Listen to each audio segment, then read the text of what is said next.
Greetings, my friends. Dave Hahn here once again. Went through code number 2, futuristic otaku from Solomon, CEO 10 million plus.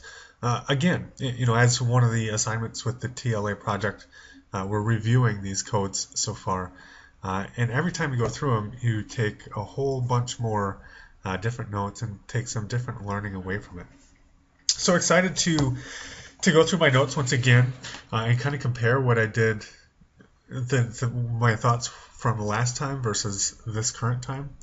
And you can see, here's my notebook, a bunch more different notes, 5 or 6 different pages of notes here. Futuristic otaku. Mark defines otaku as an obsession, so a good obsession with the future. If you look at Wikipedia, you can see it's a Japanese term, obviously, a term for people with obsessive interests. And you can see they kind of take a negative bend on it, but we want to have an obsessive focus on the future for our business. Not only our business, but our future in general. We want to know what's happening. We want to have a clearly defined vision of where we want to go with our personal lives and with our business, and how our business can help us achieve those goals. Obviously, that's the reason we're doing this anyway, right? So he lays out some great action guides, things that you should do to help you be successful in achieving those visions, and something that you can do for any business, anytime, and this will help you be successful, even if you outside of business in your personal life. These are great tips. And the first thing is, where does that vision come from? And over the past year or two, I've really been trying to define my own personal vision, and I struggle to figure out, where am I going with that? And he takes it back to, all right, where are your 5 kind of secret places? Places where you find that divine inspiration, where you just kind of go to hang out, not necessarily to do work or to think about things, but places where you can get into motion. And it's that motion of hiking or running or walking around that flips your mind up to that divine inspiration and really helps you to define that vision more clearly.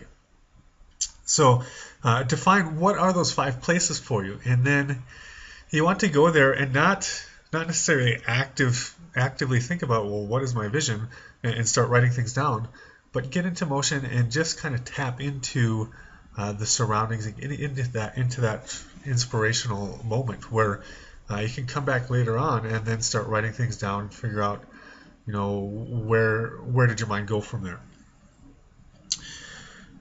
Next, what are the 5 best possible future results? Now, with business, obviously, I think Mark does a great. He did a great job illustrating this fact where our business is really a portal for our customers or clients to step into a better version of themselves. So for us, what is that better version that we want those people to step into? What are the 5 best outcomes that they can step into? Whether that's saving money, saving time, all of those different things that we want them to be. If they were to actively engage in our product and complete it exactly as we'd like, where would they get? And it's important to define that, because once we define that, that's basically our marketing, right? If our marketing is really gut level transference of that belief and what we're trying to achieve, then once we know what we want to achieve, then that simplifies the whole process and makes it so much easier. Now, one of the things that was kind of going through my mind as he was speaking here is, he said that people who don't have vision tend to be depressed, and I think that's true.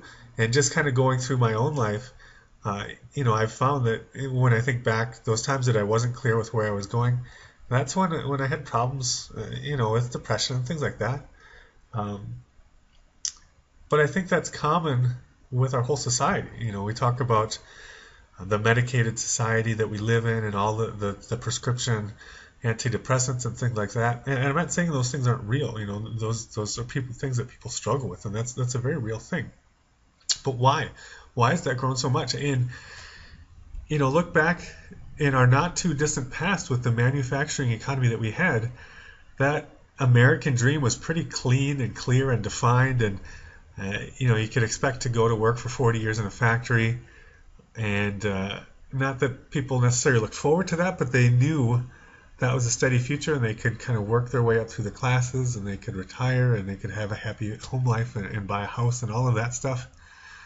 And now with the information economy, that has shifted all around, right? We don't necessarily have those options. You really have to be clear in your thinking, and everybody has to be individual with what they want to do. It's there's not that collective American dream anymore. It's all these individual dreams. So you have to really define what is your personal vision and where do you want to go.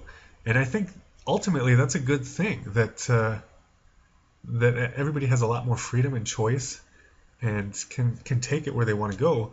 But obviously that requires that work up front and that mental thinking process that you have to go through. And this is a great way to lead into that.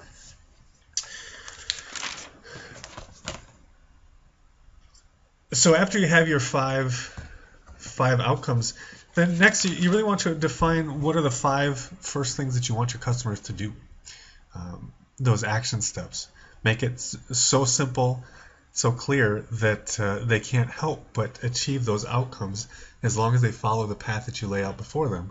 Make sure that that path is clearly defined for them so that they can get there. And diligence comes up, I think, in each of these lessons. And remember, you have to be diligent. So the plans the diligent surely lead to profit, just as haste surely leads to poverty. So diligent, you want to be fast, you want to work hard and be efficient, but you don't want to just spin your wheels working fast just to work fast. So he goes on to say that diligent people live into the future. They provide an inheritance to their children's children.